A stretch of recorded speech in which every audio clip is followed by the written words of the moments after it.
Look around Elizabeth Behan's Fairview home, and you might suggest it's time for a more modern update.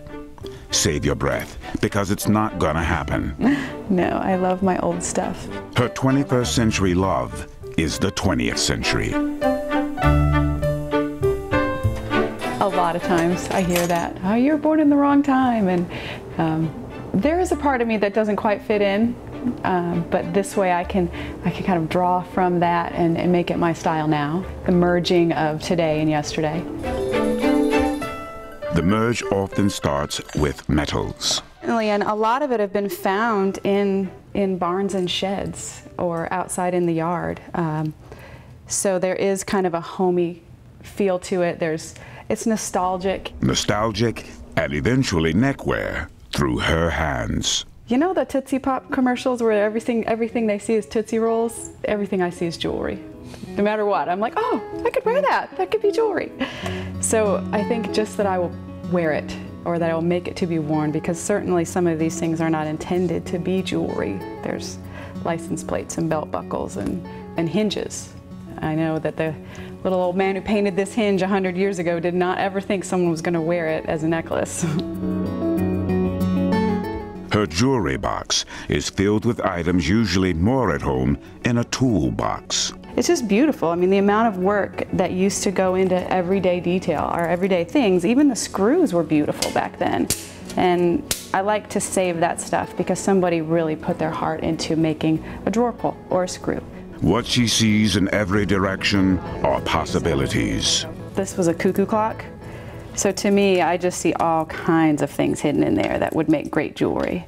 So that will eventually be taken apart. I love these little tins. To me, when I see this, I'm like, oh yeah, that'll be jewelry, sure. This was a homeopathic medicine jar. And so I can take that apart and put a whole new little life in there. I really like eggs and nests, so I do a lot of making little nests out of chain and then putting little beads in them to be the nest. Typewriter keys, they have a lot of character to them, and you can do either initials or write out words. So sometimes things just kind of show up in my head. Sometimes I'm just piecing them together.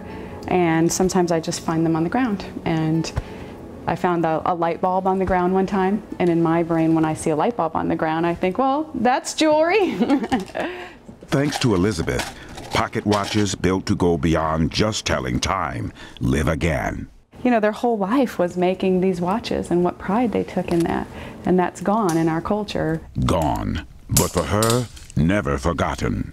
I think the attention to detail really speaks to me. The fact that everything had artistic value even if they didn't know it.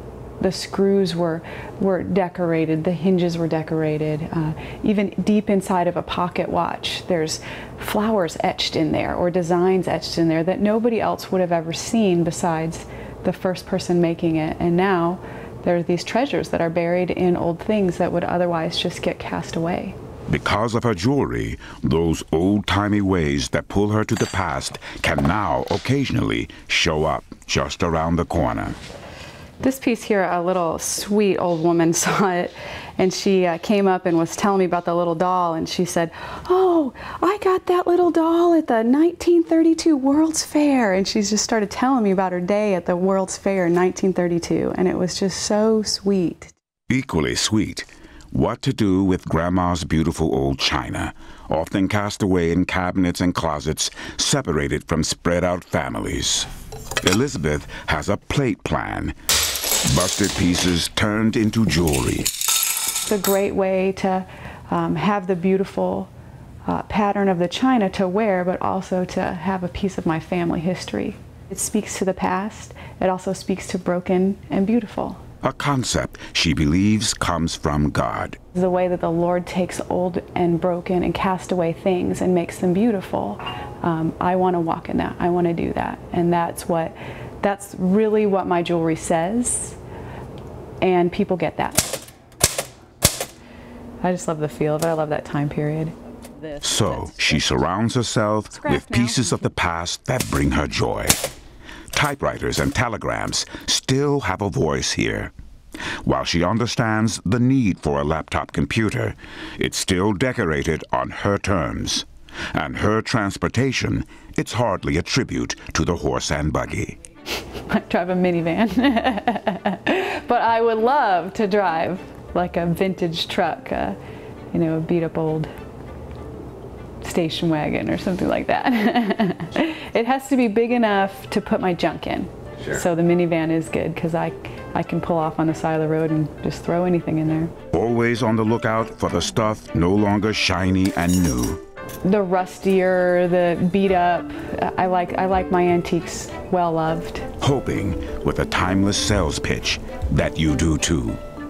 It is truly one of a kind art that you get to wear.